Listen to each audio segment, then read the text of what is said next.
What's up, everyone? Welcome back to Coaches to the Moon. My guest today, Mr. Luke Page, has been a long-time friend of mine. He was actually working at the company who was teaching me to be a coach back when I first started coaching. Maybe 10 years ago now, 8 to 10 years ago. So this guy's been around. He knows what's up. He knows what he's doing. And that's why he's such a great coach today. Very charismatic, very handsome, very fun guy to hang out with. Tells a great story. And probably just a bit more banter in this episode than your usual Coaches to the Moon, because we have such a history. But we get into some great tangible advice as well, including some organic offline marketing strategies you probably haven't even thought of, although they seem very obvious when you think about it. And then getting into Luke's own unique style of affirmation and self-belief that really helps you to become the person who not only is ambitious to be successful, but is most importantly grateful, happy, and grounded in where they are right now. And isn't that the key to all of this, ladies and gentlemen? Being happy and being content with where we're at in our lives. So this is an amazing episode, one I really enjoyed, and I think you'll really enjoy it too. So ladies and gentlemen, let's get into it. Here he is, Luke Page on Coaches to the Moon. This is Coaches to the Moon, the only podcast you need to skyrocket your coaching business and create true impact on the world. Here's your host, Alex Morris. Welcome back to Coaches to the Moon. Ladies and gentlemen, we have a returning contestant today, going with the boxing theme. If you're watching, Pow, a good friend of mine, a man I've known for a long time. Alas, we do not catch up like we should, so I have to actually offer him some content to get him to have a conversation with me. A very, very lovely man who I worked with at the very beginning of my coaching journey. We've done the podcast. We've stayed in the same network. And, throughout the past couple of years, we've both become fathers, running businesses. We're having a great bloody time. And I love everything you're doing. My friend, Luke, the Duke Page. How are you, my friend? Mazzarino. What's cracking, mate? Very pumped to be back for a second time on the To the Moon podcast, Coaches to the Moon. And tell you what, I've got to beat my last podcast, my last episode with you. So I'm like, all right, what can we chat about? So I've got something that I want to share today that's going to take us to the moon, mate, for sure. All right, well, we'll take it. Yeah, I think the last one was like 2 years ago, man. Like a long, that long, 2 years. I mean, it was when you first started this thing, so it would have been. Well, yeah, that's 2 years ago. This is episode 147, and sometimes I've done 2 a week, sometimes 1 a week, but you'd imagine that's at least 2 years worth of recording, hey?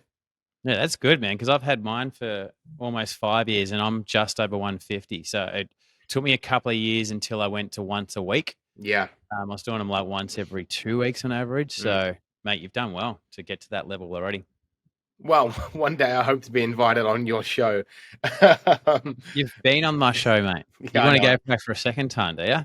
Yeah, maybe. Well, look, I was kind of thinking, I'm like, mate, you've got me back on here. So it'll be kind of weird if I don't ask you and come back on again. So it's like being best man at someone's wedding.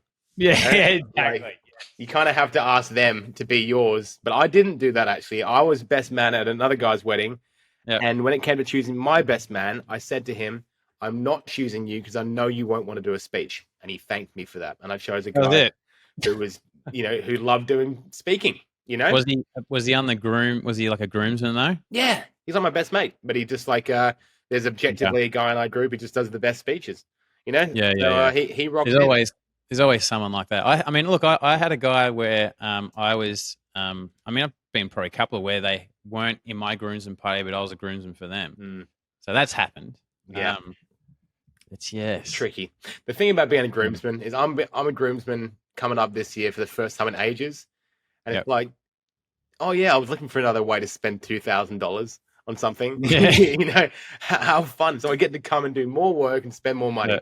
What are you spending $2,000 on? Oh, you're always going to get like a suit and go to like an extra part of the Bucks night and an extra, all this stuff. Probably won't be $2,000. There's always like more stuff involved. Yeah, there's more stuff. I mean, we paid for the suits for our wedding because we're kind of like, big shot. If you bring them in, you got to pay for it. But going to the Bucks and then you got to buy them a present, especially if you're the best man. It's got to be an extra special. It can't be like $100. like everyone else gives, or 200 or a couple $100. You got to go a little bit north on that. So yeah, mate, have fun. Congrats. Hip flask from the local key maker from at the mall with a with their name engraved in it. Always works a charm. That is it, with the old engraving on it. When did the hip flask stop becoming so relevant? I think everyone used to have a hip flask in old movies, and it was just fine. Like if you walked around with a hip flask with whiskey in it these days and just had a bit on the train, people would. Yeah. Mate, we used to like when you used to go to Deb's and you'd take the flask in. Did you ever do that? Like, you know, Debbie's the club. But no, like a debutante ball. Do you have them up in your?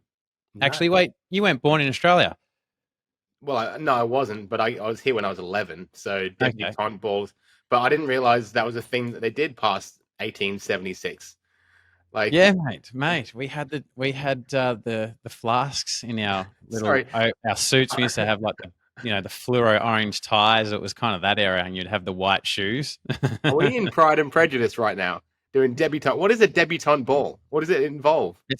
It's just like you maybe might be 16 and you're at school. Usually it's organized through a school and you dance. So you have like it's like a formal event where you have like there's formal dances. Right. Oh yeah. We just call it a formal. Oh yeah. There we go. Okay.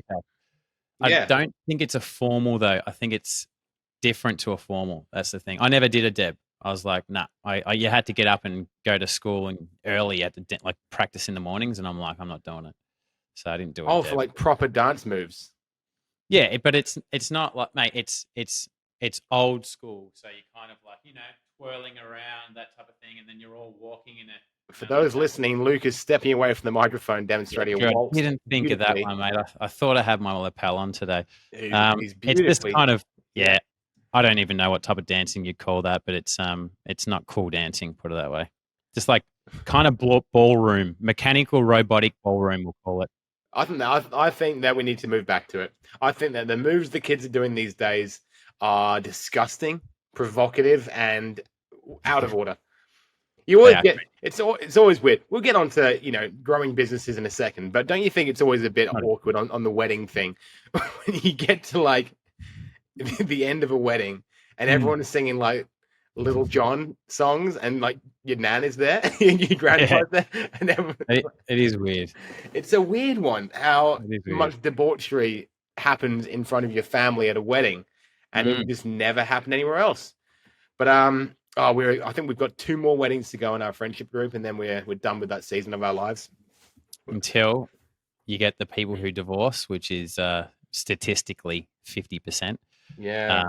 And then they remarry. So you've still got people in the future, man. So your best man career isn't over. No, that's interesting. Yeah, I think it might. There's maybe one guy I could be best man for again, but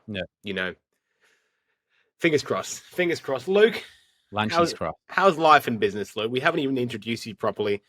Who is this weird person? Yeah, I know what you do. If we were to look at your Instagram, what it says is helping coaches grow their business and spread greatness. And this is what we do on this show, is that we know that the coaching industry, if you can call it that, is one that is very broad, with no barrier to entry, lots of incredible people with great ideas and a passion to create change and impact people's lives. Some who just want to make a living off of it as well, which is fine, but most with very little business acumen of how to actually get there. So Luke Page, how have you been helping coaches grow their businesses these past 14 years? Geez, well, it's not 14 years, man. Sorry. I've got on there on my Insta. You know what? When you said that I'm helping coaches grow their business and hit greatness, what it was, I'm like, did I actually write that? You did. And like, I'm looking at my Insta now, helping coaches grow their business and spread their greatness. Yes. That's me, everybody. It is me. I've got down there 14 years coaching. I've put down 14 years coaching because that's when I technically started coaching people. I used to coach people with sales. So I've been helping coaches specifically for a bit over 6 years. Okay. How do I basically do it? Well, geez, without doing a really long story, I teach them how to use social media mainly, man. How to just basically market and sell on social media. I work with an earlier stage coach. Yeah. Mainly coaches making under 10K a month. Yeah. And when you're kind of working with coaches like that, it's just real basic stuff, teaching them the basics of putting together an offer, obviously having a niche, being the person they need to be, attracting an audience, and then selling an audience. As me personally, as I grow, I will help coaches that are at a higher level. So this is kind of where I was at when I first started. I helped brand new coaches, and then when I kind of started getting my first clients, and I helped coaches kind of get their first few clients. And then when I grow again, so that's kind of where I'm at with it. As I grow, you know, one day my vision of I'll be helping coaches who are making seven figures. So Yeah. Yeah, I'm at the moment, I'm mainly focusing on like an organic type of style. So mainly across social media, but hey, man, I'm a big believer in the old school, the way people used to get business when there was no internet or social media. So I also talk about the offline work as well, because it's just such an area that so many people don't tap into. Because people are scared. They like to hide behind computers. So I also talk about offline stuff as well. Interesting. Let's get into it because, yeah, we talk a lot about social media on this channel. Obviously, we're on social media to promote this. That's where my business is. And you make very fun, very creative social media content, by the way. Go and follow Luke_Page on... Luke go by Page? Page. Yeah, Page could be the new brand for you on Instagram. But, yeah, offline. What sort of offline stuff are we doing? Are we doing, you know, like the stride riding? Yeah, that wouldn't be bad, mate. The simplest one is the thing with social media, right?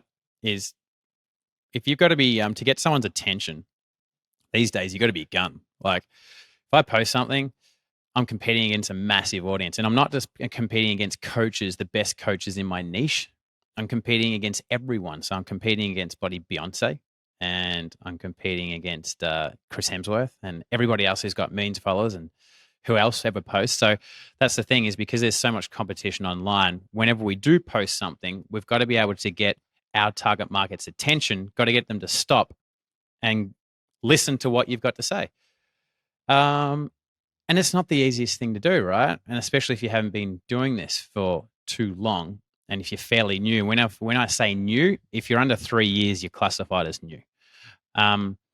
So yeah, like, if you do the offline thing, the competition ain't there, man.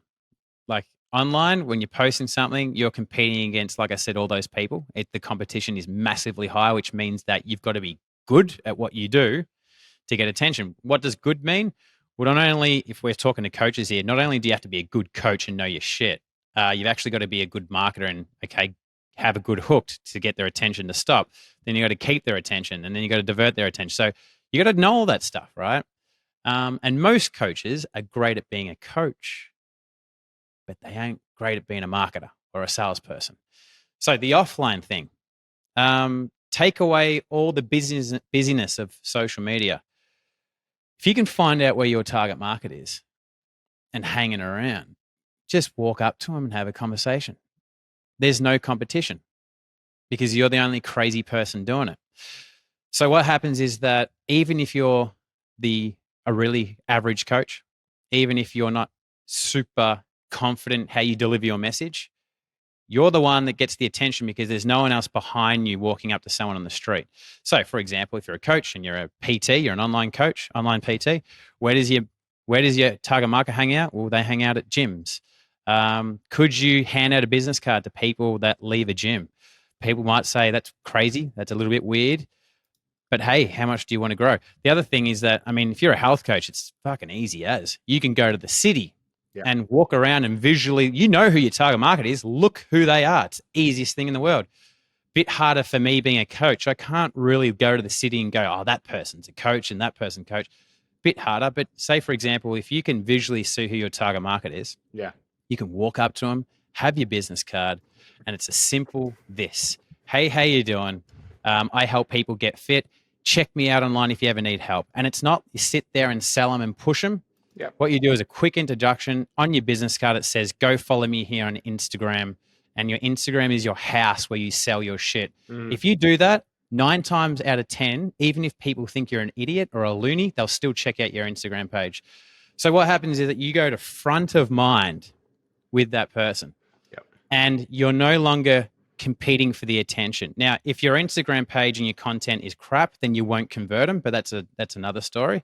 But let's just assume that you're good at what you do. You're a good coach, right? Yeah. Then you get people coming to your page with it's like, they may not have bought yet, but you at least get your people coming to a page. Hopefully they push follow. And then if they push follow, then you should have some sort of little funnel system to capture them. But yeah, that's the easiest one, Mozzarino. You do that, and mums, a coach that helps mums. Yep. Everyone knows who a mum is. They're pushing prams around. They got kids. Walk up to them and just go, "Hey, what's up? I help mums with X. Check me out if you want. Next one." Man, you hand out 100 business cards. Yep. You'll get a client easily. So let's just say you can't get clients right now. You hand out business cards 100 today. You'll get a client by the end of the week, guaranteed. It's a slow approach, but it's an effective approach, and it's an approach that works fast. So that's the offline method, Mozzarino. I've helped a couple of cafes. Yeah. This is not coaches. So helping cafes get customers. Now, I've never owned a cafe, man, so I technically don't know how to build a successful cafe. But from me being I call myself a cafe expert. I always go to cafes and I work from them. Yeah. And just from doing that, man, I'm just like, man, I could get these people customers because I'm going to see what they're doing wrong. Okay. And I just walked into a cafe one day and asked them, hey, can I help you? I can do this. And I got another client, weirdly enough, some cafe owner who follows me saw me in person a couple of weeks ago. And then she messaged me. She didn't come up to and speak to me, but she messaged me saying, hey, Luke, can you help me? And I'm like, fuck yes. And I'm like, man, I love this cafe thing, even though I'm not going to advertise. Well, anyway, one of the things that I say is let's go walk the streets and hand out your business card. And it's like it instantly gets customers. You walk around, you got a cafe, you walk on the streets going, hey, what's up? Cafe's down there, great food, great people, great vibes. Come check us out one day. Next person, hey, here you going, great food, great vibes. You're just going to get people. Why? Because you're building a very quick relationship with them and there's no competition because no one else is handing out business cards these days. Interesting. Fuck yeah. It's very interesting. It's very, very, very simple. Potentially a little terrifying for a lot of people. But I feel like the first one of the day is the hardest. And once that's done, you'd be pretty good. And you know what? Yeah. I've not done that, by the way. I've not done that. I used to run a cafe and we have definitely handed out flyers and we've sold things on the street. So I've done that, not for the coaching space. But there's a lot of people out there to support what you're saying, who call themselves hustlers and that sort of thing. But if you told them to go and do that, they'd freak out.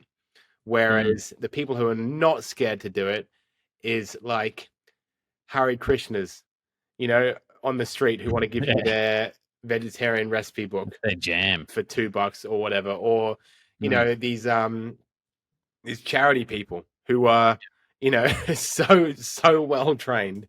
They're guns. The charity muggers who just muggers grab you and they got you. They'll find you. These people are real hustlers and they're doing old school. I had a guy knock on my door the other day and came to me and had me signed up for a charity tax write-off. But basically, like, I think there's a lot of talk of hustle and grind in the coaching space, but it often just means work harder on the computer throughout the night. And so that's very, very interesting to hear, Luke.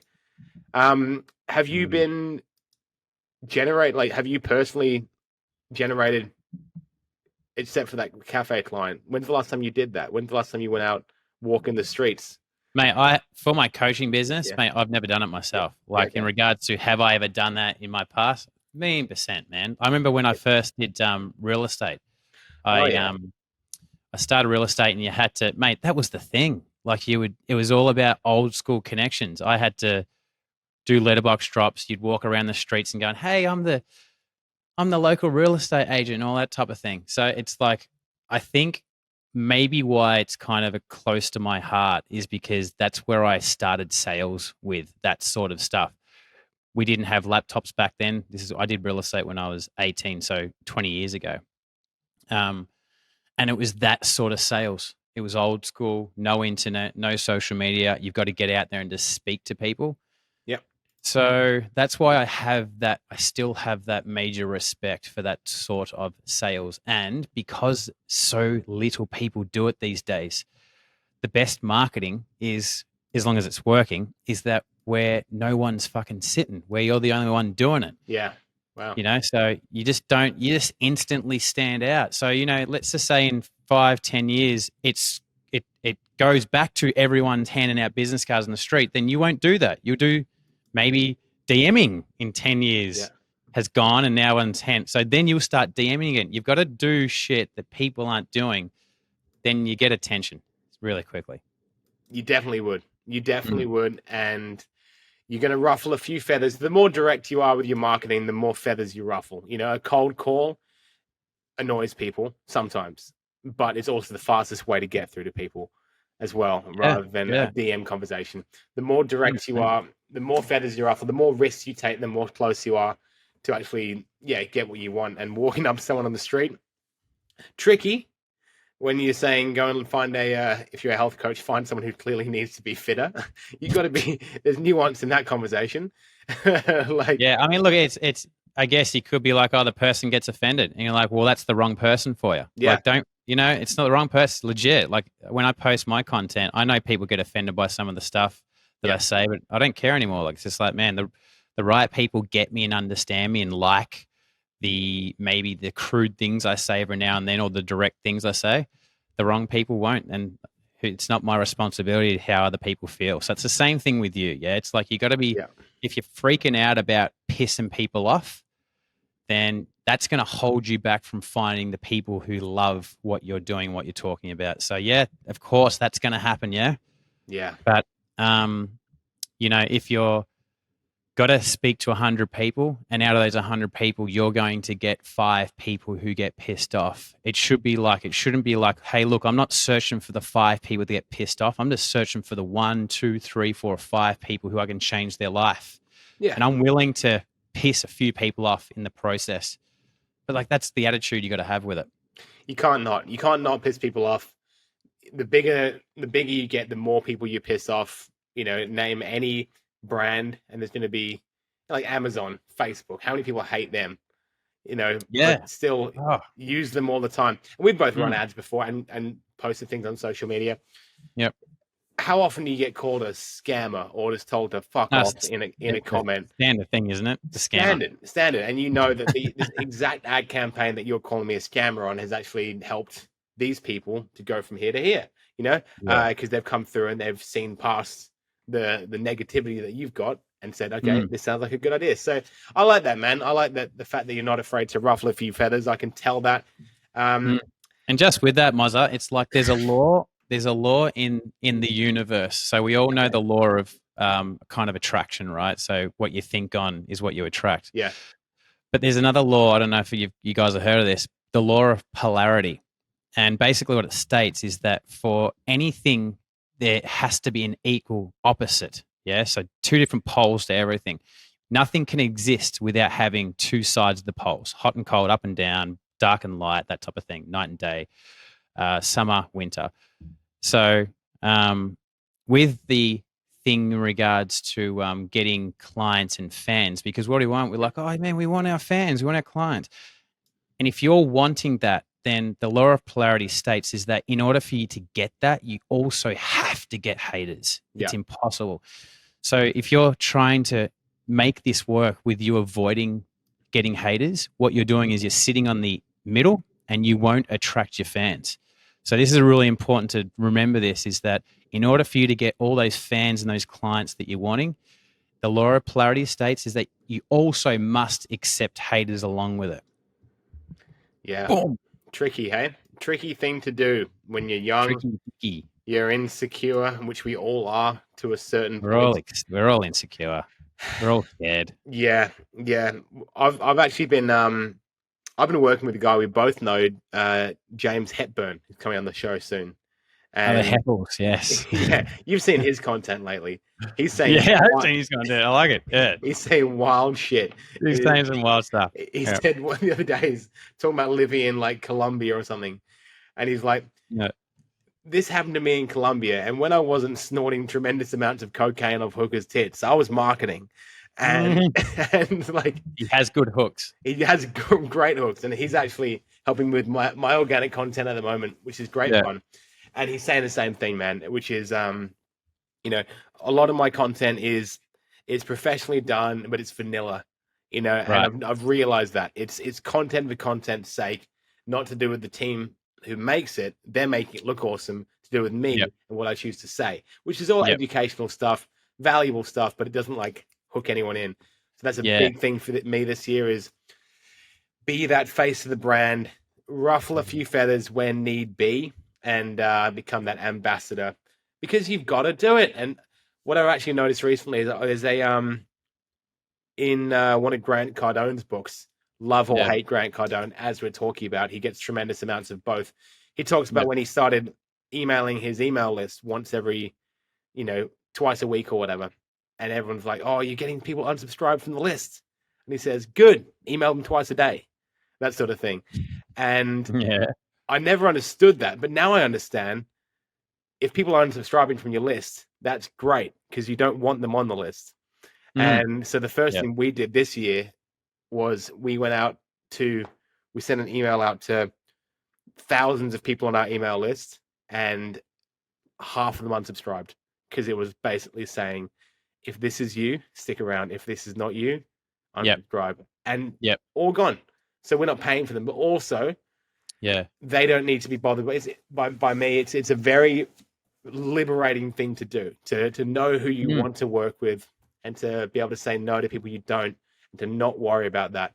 And it does take time to get the confidence and also the awareness to know who that is. So yeah, cool, man. You put up a lovely post the other day on your Instagram, which I'll just acknowledge. I just pulled it up here, which is just Luke smiling away with his lovely face, saying, when you get to the point where you couldn't care less if that thing you've been wanting happens or not, because you are happy and grateful for who you are, get ready because your life is about to change in magical ways. And that's really nice. That's really nice. It's absolutely nice, that one. Now, I want to throw a concept at you, because I know that you've spoken about affirmations recently, right? And for me, the concept of affirmations seems to be almost in direct contradiction with saying I'm happy and grateful for who I am right now. Because when you say an affirmation, you're actively saying that you're in a situation that you're not. But I could be wrong, if that makes sense. You could be sitting there broke and saying, I am a spiritual millionaire, I'm a spiritual millionaire. Or, I'm so happy and grateful that money comes to me in increasing quantities, on a never-ending basis, whatever. The old Bob Proctor one. But in doing so, it feels to me like you're saying I am not happy and grateful with where I am, because I'm imagining I'm somewhere else. So, Luke, where does affirmations come into this space of also being happy with where you are in life? Because for me, they seem to be the opposite. Yeah, this is this is reminding me of a post that I did years ago, and I was saying something about, I can't remember exactly what it was, but it was like what I thought, what I used to. That's what it was. Remember those posts where you had like the divider down the screen, and it was like, this is what I thought thing was, and this is what it is now. Do you remember those ones? Yeah. That trend. So I think it was like what I used to think success was, and it was like $1 million and the house and all that stuff, right? And then I had now what I think success is, and I said something like, being happy where you're at in life, it's still wanting to grow, still looking for, that's it. It's being happy where you're at in life, but also looking forward to the future growth. Yeah. So I think that's probably, mind you, in regards to doing affirmations, I don't think majority of people, and I'm definitely a part of this as well, is that I don't think most people approach the affirmations correctly in regards to that little philosophy that I was talking about. Okay. So I think, yes, so many people are so dissatisfied where they're at, and they just want to so badly want to get out of it. And one of the things, like, you've been told you got to use affirmations. I am rich, I am amazing, I'm powerful, because they want to get to that future. They want to get out of where they're at. They want to get to this future that they want. But with one thing that I've learned through this journey of growing a coaching business, Mazzarino, is I have had to learn how to enjoy where I'm at. And of course, there's been waves of, okay, yeah, I'm happy where I'm at, and then I'm really dissatisfied where I'm at. But jumping into the coaching business, I had to start again, because I was in a career where I was making a really good amount of money. I was at the top. I knew my shit, but it wasn't close to my heart. And I kind of had a bit of a breakthrough in life where I'm like, what am I doing with myself? And then I quit all that, and I had to let go of all that. And I had the status. Yeah, I had the Mercedes Benz and the personalized plates, and I earned the most out of all my mates. And I had a choice to keep that lie, where I was just like, hey, I'm living this thing, but there's something missing, or to start following my heart. And I had to make a decision, man, to let go of all that crap and then follow my heart and basically start again and go to the bottom of the pit. Not easy to do, considering that's the type of person I was. But when we met, in the coaching company, man, I was finding myself. And dude, I was lost as hell then, man. When you first met me, man, I was a lost little soul. Through that little just so you know, Alex, everybody listening, I worked for a coaching company. Alex was one of the clients, and that's where Alex and I met. So when you met me there, man, I was this kind of lost little confused dude trying to re-find and rediscover myself. And I'm like, I'm in this coaching space, not really knowing why I am, but I'm like, my heart's saying be here for some reason. Yeah. So I think through having to drop all the status and having all that and go back to this, man, I had to learn how to enjoy where I was at, because I had to forego all the stuff I had, all the money, all the qualities, all the being at the top type of thing. I mean, I had to learn how to be grateful for where I'm at. Like I said, you have waves of it up and down. Right now I'm feeling real good where I'm at. But it's like you teaching yourself to be grateful for where you're at in life. Fuck. Man, I'm Mazzarino. I'm 30. I'm almost 38. How old are you? You're a similar age, aren't you? 32. You're 32. Oh, Yeah. shit. I thought, fuck, you're young as, man. Hey, you are like 32. That is so young, man. Half dead. That's what the way You're half dead, though. 33 in 3 weeks. So there we go. 33 is a great age. Sure. It's an awesome age. Yeah, man, look, I'm only 37, but dude, I've been on a quest for 22 years trying to figure out my life. So I've been through so much fucking shit, and I've learned so much stuff. And one of the greatest lessons by far, which I had to go through all this to figure this lesson out, which is what we're talking about, which is, if I was operating in the old model, which is the achiever, Luke, I never would have been happy and fulfilled, because no matter what I got in life, I kept on climbing. I was never fulfilled, and I was chasing fulfillment. So, yeah, I learned that lesson. And I know we've all heard about it. We've all heard, you got to be happy with the journey, man. We've all heard about it, but how many people truly know it? So I've had to go through having everything to losing it all to starting again to learn that gift. And I'm so grateful for it, because that's where I'm at, man. Mate, I'm only a little speck of what I'm going to be, in the next 5, 10 years, 15, 20 years, 30, 40. Mm-hmm. But, man, I'm just like, I'm grateful for where I'm at, and I'm excited for the future growth. So that's a massive answer on your little affirmations thing. Hell yeah. That was a big question. It was a big question. Yeah. And so that's awesome, man. I'm happy that you're happy with where you're at. Mm-hmm. Were you with Corny when you had the big job and all the money, and then left it and then came back to this? Yes. Yeah. How good is that? How good is that? Yeah. That's did you say how good's that? Yeah, how good's that? I mean, like that, she was with you there, and then because my wife's the same. My wife's exactly the same. I was managing restaurants when we first. Well, I was a chef when we first met. Then I was moving up and managing restaurants and had all these perks. And we could rock into nice restaurants and they'd know me and get us a table. And I had like the Moz is here, yeah. everybody. I had like a Get the tip jar out.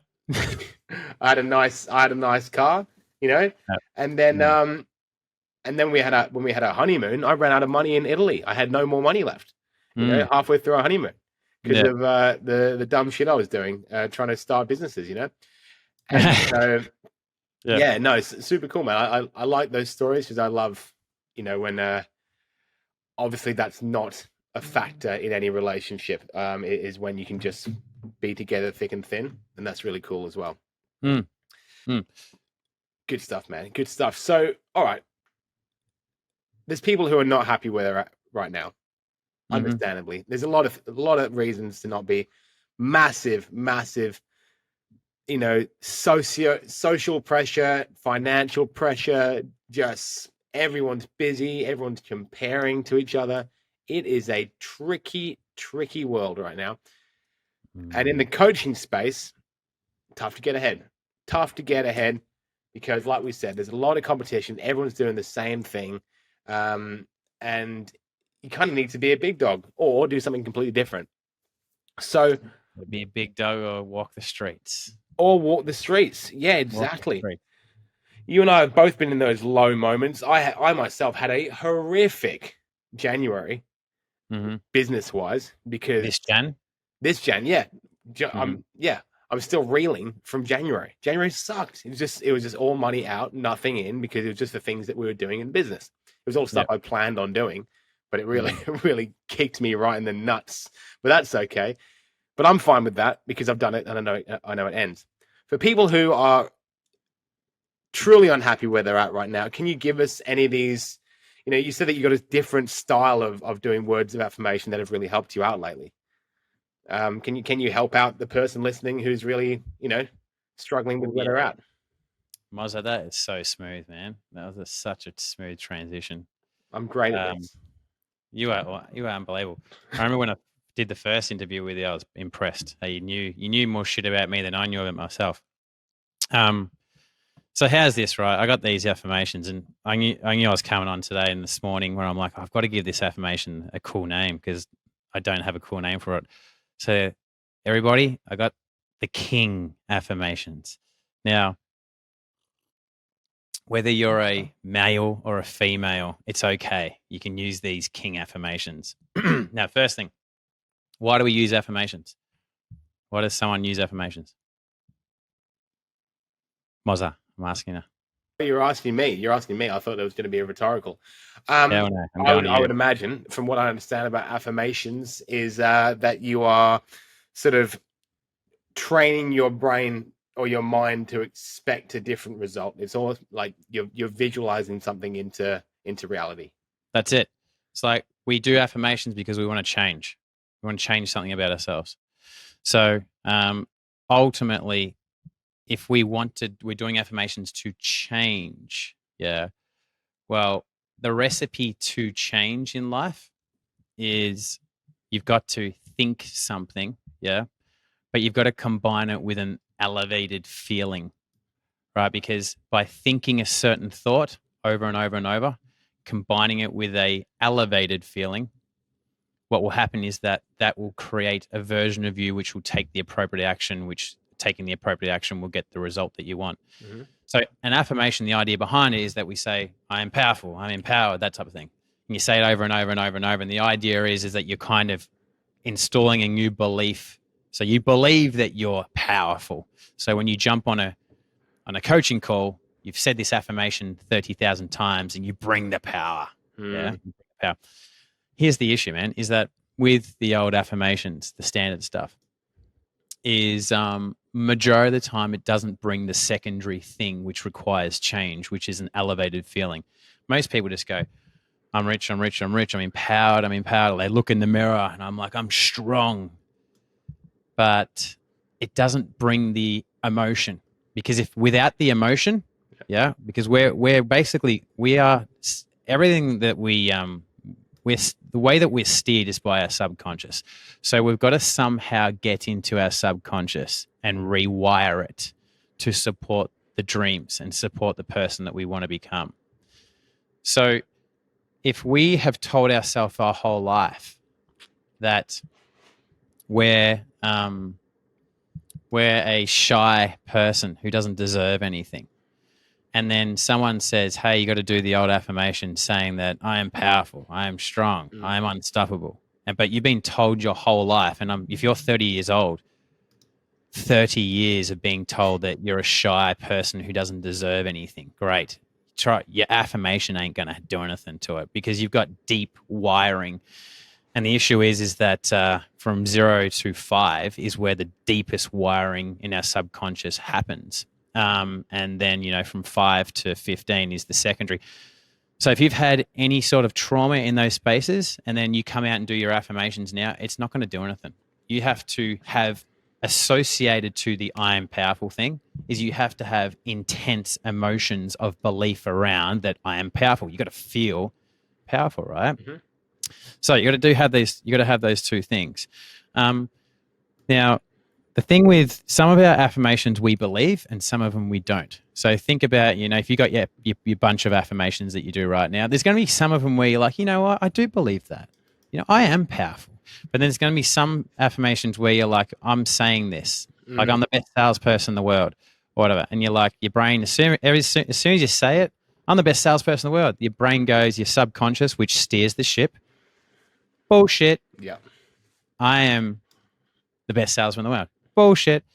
And if you do that, what happens is every time you say that affirmation, as opposed to installing the new belief, it actually deepens and strengthens the existing belief that you're not the best salesperson in the world and that you're a shit salesperson. Mm-hmm. So what do you got to do? Is whenever you're doing an affirmation that you don't exactly believe yet, you have to follow it up with a because statement after it. Okay. Yeah? You have to. Now, this is, if you've looked into affirmations, you already know this. And you're kind of like, hey, Luke, isn't this meant to be this king affirmations thing that you've made up? I've already heard this. Hold up. The king's coming. So basically, I'll use an example. Like with me, I've been doing this affirmation where I'm talking about, so in my business, I'm making 6 figures and I'm only making 7 figures, right? And I'm like, I don't know, like this is one thing I've been focusing on. I'm like, why am I stuck at 6 figures? Like, I should be at 7 figures. Like I believe I have the skill set. Mm-hmm. I believe I have the character. What I kind of have realized is that I've got shitty beliefs that don't support that, right? So Mozzarino, to get to a next level in your life and your business, you need 3 things. You need a skill set. So if I want to go from 6 figures to 7 figures, I need a skill set to do that particular skill set. I need to have a certain amount of character. And then you also need to have the belief that you are a 7-figure business owner. So to kind of share like my thing, one thing that I say is that I'm a thriving millionaire coach. Okay. Now, I honestly do believe that I have the skill set. So I don't have to convince myself. That's like legit. I walk around telling people every single day, I'm like, man, I've got the 7-figure skill set, no problems. Not to say I don't have to learn anything, but in general, I'm just like, I should be in a skill set point of view. Next thing is that the character. I definitely think I've got the character. Like I'm passionate as hell, heart-driven, vision-led. Nothing stops me. I keep on going. I persist. I'm patient. So from a character point of view, I'm like, I honestly believe I've got the character to be a 7-figure business. The last thing is the belief. I've discovered is that I don't have the belief in it. So that's the thing I'm working on. So this is what I say. I'm a thriving millionaire coach. I've got the skill set because I've got the skill set. I've got the character. And every single day, my belief is growing higher and higher and higher. Now, I haven't said I've got the belief, but I'm giving a statement which is true. Yeah. Every single day, my belief is growing higher and higher, and it's true. Like it's legit. Like even if it's the smallest bit, my belief is growing, and I can agree with that. So what's important is that with your affirmations is that if you give yourself an affirmation and you don't fully believe it, you must put a because statement on the end of it and actually have a true story. So for example, if someone says, I'm rich, and you don't believe you're rich, well, you got to find out how you're rich. And if that means that I am rich because I live in the world's richest country, and I get to wake up and I have electricity and I have access to food whenever I want, and I live in it and I sleep in a king size bed. Like, you've got to figure out your story to support the affirmation. Super important. And when you have a story that supports what you say, your brain goes, you know what? It's true. It's what's important. So what you have to do is you have to say your affirmation, Yep. back it up with your story, and then wait for your brain to say, is that true or is it bullshit? And when your brain goes, yeah, there's some truth in that, you're onto something. Yeah, that's what you're looking for. You're looking for your brain to say, yeah, there's some truth in that. Okay. Now, that's the reveal, mate. I'm very excited. By the way, this is the world first reveal on the King affirmations. So look out. So here we go. Here we go, everybody. So what's okay? We've got all that right. Now, here's the King affirmations method, we call it. So basically, what I want you to do is when you do your affirmations, we know the rule to change is we've got to have our thought, continually thinking a thought. We've got to couple it with an elevated emotion. Yep. Once you've figured out your affirmation, you've figured out your because statement. Yeah. What I want you to do is I want you to do this. Is I want you to put I want you to find some empowering music. I love listening to movie soundtracks. Okay. Right. And I want you to put some headphones on, and I want you to say your affirmations with your headphones on with dramatic movie style, movie soundtrack music. Mm-hmm. Why? Because your ears are now going to be hearing, and if you're most people, music will make you feel a certain way. Listen to sad songs, you'll feel sad. Listen to happy songs, you listen to empowering songs, you'll feel empowered. So find the right songs that support the affirmations that you're going for. Okay. When you've done that, ideally, the best way of doing this is where you can move your body. Because if you're just stationary, what we want to do is we want to do everything possible to create an elevated feeling. So music will help elevate the feeling. Yeah. Moving your body will help elevate the feeling. So, if you're kind of laying down in bed, yeah, it's great and you can do it. But moving around, at least, like I do it when I walk, when I take Louis to daycare, and I'll be like using my hands and clapping my hands. I'm a millionaire coach. Yeah.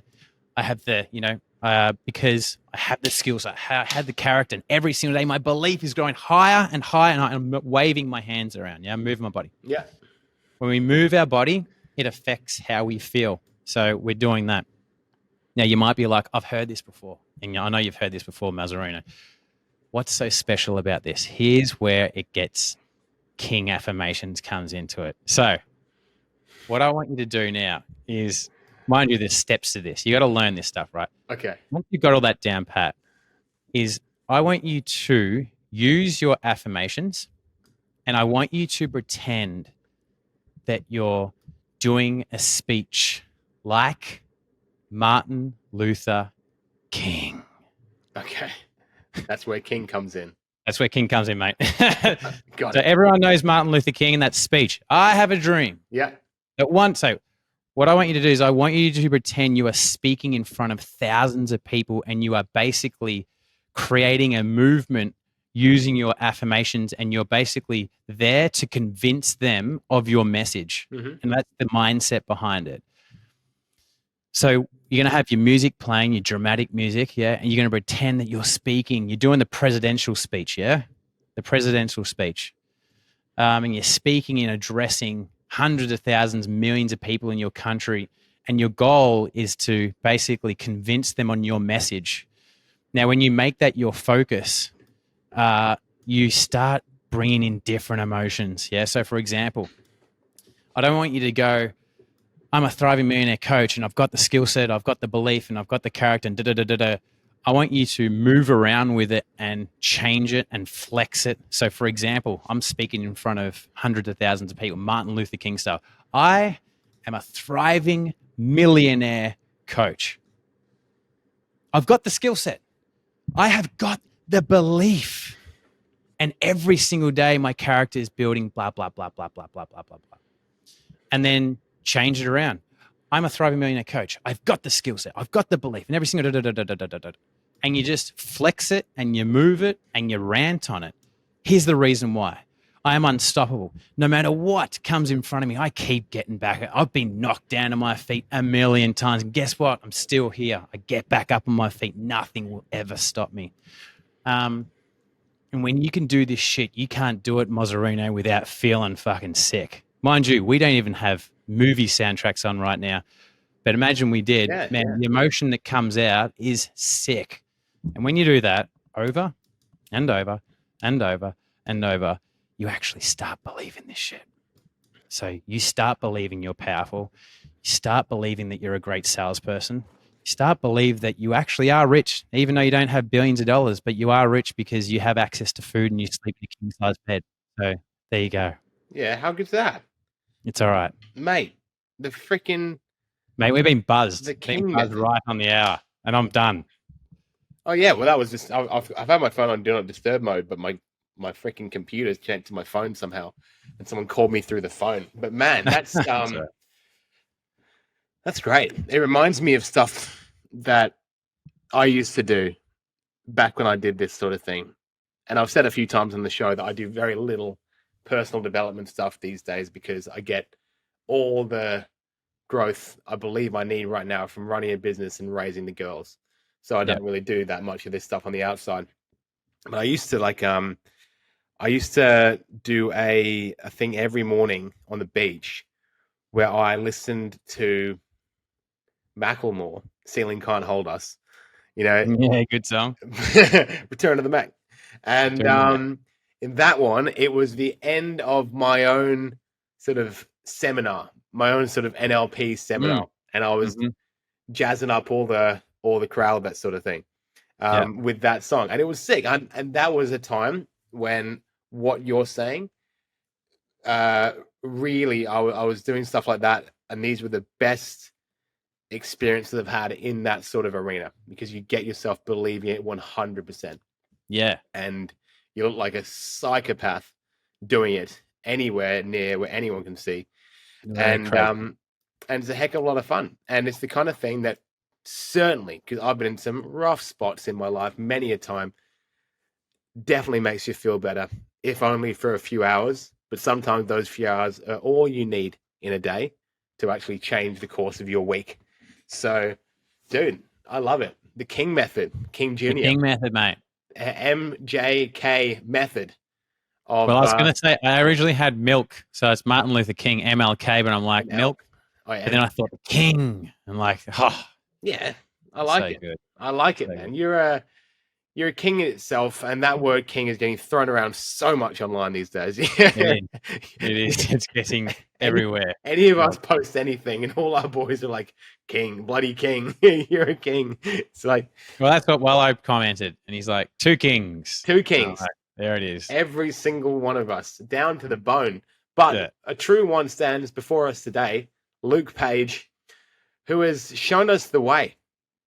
And I dare say, Luke, to bring it all together, doing your method of king mode affirmations would probably be the right thing to do just before you go out and hand out business cards in public. Because yeah, mate, anything that you need to, if you had a different belief, and you need anything. Yeah, so there's not like any place where you can't do it on the right time. It's just like, okay, if I would like to believe something, so it helps me change, then do it. So if you need to hand out some business cards and you're not confident to say, man, I hand out business cards, what's the difference? You always speak to people, so it's the same crap. It's rock and roll, man. Business card, so that's rock and roll, man. You motivated me today. You've inspired me, as you always do. What are you excited about in 2024, brother? Mate, I'm so fucking excited about hitting 7 figs. Like that's where I'm just like going to that level. That's my focus now. Yeah. And I'm like talk about the personal development thing. I come and I shift from strategy to internal stuff, external, internal. Yeah. I'm in an internal focus period of my business right now where it's like, man, I've got all the skills, dude. It's all about belief. So I'm just all about feeding this belief, that I should be and I can be at 7 figures. So, mate, that's all about it is, man. Just becoming the 7-figure business owner that I know I'm going to be, and feeding that new belief reminding myself multiple times a day, Luke, this is who you need to be, dude. Yeah. Let go of him. This is who you need to be. So that's my excitement for this year. Good stuff, man. Well, I cannot wait to see you achieve it. I know you can. I assumed you probably had or was on the cusp of doing it. So that's great stuff, man. Because I know those house plants don't come cheap. The house plant. They're expensive. No. They Awesome, are dude. expensive. Thank you so much for sharing all your knowledge with us today, brother. You're right. We have been going for just under an hour. One of our longest shows to date. My word. All right, mate. I know you normally do half an hour, but No. I normally do about 45 minutes. Okay. 45 minutes. And it goes back and forth depending on how much. I mean, we did 15 minutes of pure nonsense at the beginning. I love that stuff, mate. It's my fave. We need that. And that is why on this show this year, I'm making a commitment to go deeper with people who I have a relationship with so we can get into the nonsense, get into the personality and see where it takes us without making it all business. So, hell yeah, man. Luke Page, thank you so much for being here today. Love you to bits, bro. Thanks, bro. Love you too. Anyone listening or indeed watching, I love you for that. Thank you so much. I'll be back next week with another 1 or 2 episodes of Coaches to the Moon. Until then, thanks for being here. Much love and peace out. Hey guys, I really hope you enjoyed today's episode. Thank you so much for sticking around to the end. If you love our guests, then in the show notes of this episode, you can find their socials, you can follow them, you can learn more about all the free resources and programs they've got. I highly recommend you do it. Until then, thank you so much. I'll be back here next week with Coaches to the Moon. Have an amazing day. Peace out. Coaches to the Moon will be back next week. Until then, reach us on Facebook at To The Moon Digital Marketing.